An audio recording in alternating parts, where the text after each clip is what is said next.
And welcome back to Primetime News. Special welcome to folks on TVJ International in the Cayman Islands and those of you watching online at onespotmedia.com. Up first this evening, the Economic Program Oversight Committee, EPOC, is warning that upcoming wage talks between the government and public sector workers will be tough given the need to keep the wage bill in line with economic growth.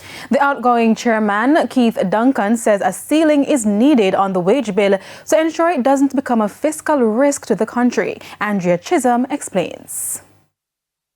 Under the fiscal rules, Jamaica's wage bill was capped at 9% of gross domestic product GDP. That ceiling was, however, removed in April 2023 to make way for the revised public sector compensation regime. Under the new system, salary scales have been changed, some allowances have been rolled into salaries, and some workers are taking home more money. Now that most issues have been completed, EPOC wants to reintroduce a cap on wages. And we really do believe that Jamaica should consider the reintroduction of the wages and salaries fiscal rule to cap wages and salaries as a percentage of GDP. Here's why.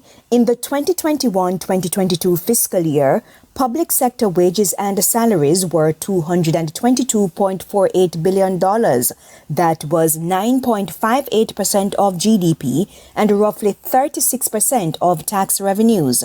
By the end of this fiscal year, public sector wages are projected at $414.2 billion, roughly 13% of GDP and 45% of tax revenues.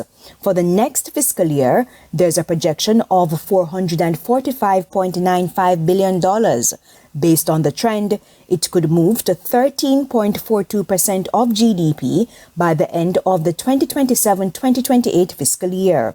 In addition, some negotiations are still outstanding, and another round of negotiations are just around the corner. The negotiations begin next year for a new three-year wage agreements with the entire public sector, and that is going to be I would say, challenging, right, for the new incoming Minister of Finance.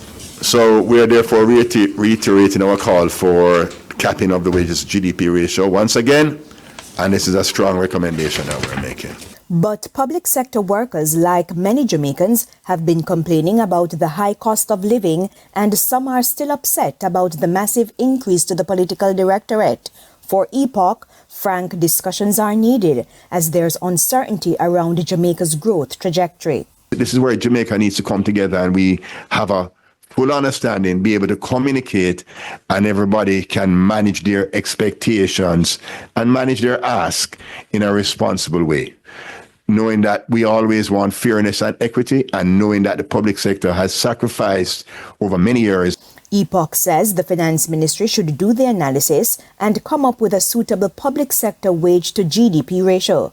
That analysis should also consider workers' performance. Andrea Chisholm, TVJ News. In other news.